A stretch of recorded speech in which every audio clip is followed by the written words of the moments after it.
Well, good afternoon, almost evening actually. This is 𝘊𝗿𝗏, your host, and welcome once again to our daily talk, Flourish and Flow, and with the theme of money matters. So, today I'm going to talk about the second step, very important step to financial freedom. The first step we talked about last Monday, a couple of days ago, was counting. And yesterday we talked about how counting gives you an awareness about your money personality and how that's going to impact your financial destiny. So if you missed those talks, go back, revisit them. Better yet, subscribe to my YouTube channel because I post them in my YouTube channel and the link is in the description. So today, the second step is very important. I actually learned this from my dad and I took it to heart, and that's helped me tremendously.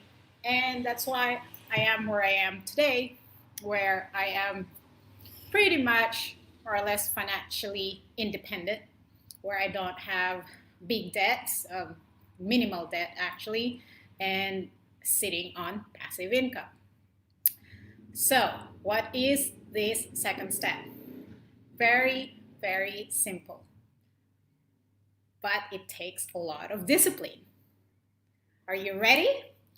Well, it's simply live within your means and stop debting. So let me say that again. Live within your means and stop debting. Borrowing money and spending money you don't have is the step to financial ruin and disaster. On the other hand, if you plug those leaks in your financial boat, which is basically debting and borrowing money, spending money that you don't yet have, that's going to help you a lot. So imagine you've got your boat, you're on your way, on your journey to financial freedom. You've got to keep that financial boat afloat, and debting is actually creating those leaks in the boat. So you have to plug those leaks as quickly as you can. And one of the things that could ruin us financially easily when it comes to debting are credit cards. I mentioned this and I talked about it a few episodes ago, that especially in the United States and many Western countries, you're actually encouraged to get credit cards. And the credit card companies are very sneaky.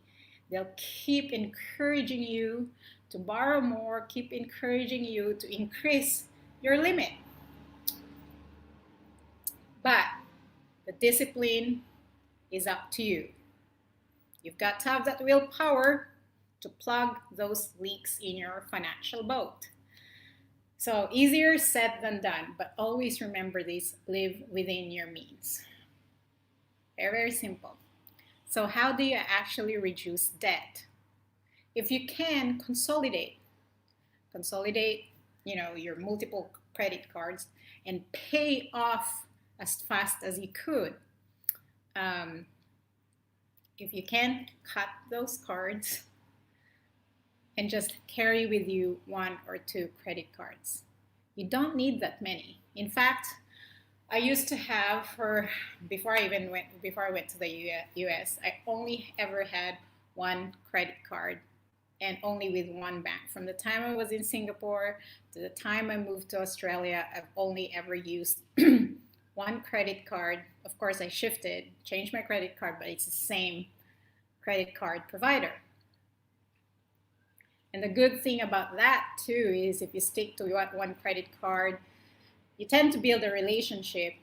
I don't know what it's like in the US, but when I was here in Australia, when I got hit with delayed payment penalties, I usually just call them, and often it gets waived because I already have a good record of paying in full my credit anyway. And that's the thing. Don't be tempted to just pay the minimum. Pay in full. Your credit card is only a tool. Treat it like digital money, because there's a lot of transactions you could not pay with physical cash. You need either your ATM card or a credit card, and a lot of transactions online requires a credit card. So use your credit card as a transactional tool. Treat it like digital money, but pay as soon as you can and pay in full as soon as you can. Don't pay late payment fees. Don't pay charges because you are not paying the amount in full. There are good debts though. It's a kind of debt where you can use that money as capital for investment. But again, depends what type of investment, right? If it's a high risk investment, don't even think of borrowing money to put yourself in a situation where you get into these get rich quick schemes and invest in the latest hot stock or in cryptocurrency and you don't know nothing about those things. So, I mean, I invest in cryptocurrency, I invest in pig stocks, but I do extensive research so I know what I'm doing. So don't put yourself in high risk situations, borrowing money and hoping to get rich quick. Again, that could lead to financial disaster. Another thing is that there's so many aggressive marketers out there out for your money. So be careful about that too. And again, I talked about this in a previous video, right? Be a smart consumer. It's very, very simple. Live within your means. And if you really, really want to buy something, whether it's that jacket that you really want and will make you feel good, or even for women, that lingerie that will make you feel empowered having it, or that shoes that will make you feel sexy, save for it and wait until you have the money to pay for it. And one more thing, paying something in full has a psychological effect. Like paying something with money you earned, money you saved, and money you have, rather than money you borrowed, is actually very psychologically empowering. Sometimes our relationship with money in itself is a very neutral thing, but we attach a lot of emotions and there's a lot of psychology wrapped around money. And having debts affects us profoundly. It could cause a lot of anxiety. It could cause a lot of fear and insecurity about the future.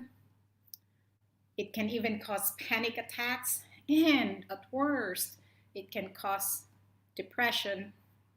And unfortunately, some people choose to end their lives because of just too much debt. So it can be a serious issue and it can get really addictive. Plus, if you live in a society that encourages debt, that normalizes having debt, that normalizes living within your means, the more you have to be vigilant and the more you have to be disciplined around your money. That's why the first step is counting, cash in, cash out, cash in, and making sure you have more cash coming in than going out, or at least there's a good balance, right? So live within your means and avoid debting as much as you can. Starting today, I challenge you, at least for the end of this week, don't borrow or don't pay for something that you don't have the money for, especially frivolous items and frivolous spending. And I promise you, I guarantee you this.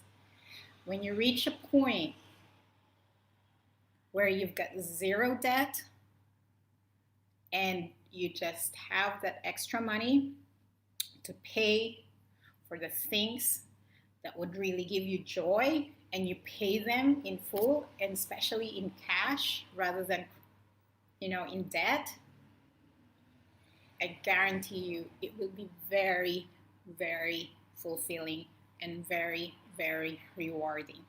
You will sleep better at night. So do yourself a favor. I know it's hard and it's like dieting, and that's the idea. I'm putting you on a financial diet, on a debting diet. And it might be challenging at first if you're not a naturally frugal person, if you're not a natural saver. Yes, it might be challenging at first, but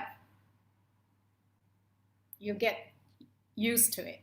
Plus, also, when you start feeling good about paying things in full instead of debt, it has a psychological reinforcing and affirming effect.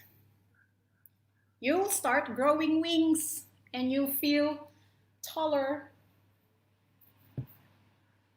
It's no different than being healthy and taking care of your body. Being financially healthy has a huge impact on our overall mental health. So, that's the second step. Live within your means and stop debting as soon as you can, at least for the next 5 days or this week, and see how that's like. It's okay to use credit card transactionally, but knowing you're going to pay it in full with absolute confidence. So hopefully that motivates you, triggers you, or plants a seed for you. And I don't mean trigger, but spurs you rather, and plants a seed for you. So happy flourishing and flowing. See you tomorrow as we move on to the third step. But I'm with you if, in case you really want to take this seriously. I'm starting in October the Prosperous Heart 12-week commitment. And as they say, it takes more than 20 days to create new habits. We're talking about healthy money habits. So join me, join us. We're starting in October 1st. Buy the book Prosperous Heart if you can. If not, that's fine. I'm going to walk you through when we meet, and we would meet after my 𝗵cia Zoom classes on Sundays. But as you watch these videos, I'll tell you more about it as we come closer to the date. So see you tomorrow. Have a good evening.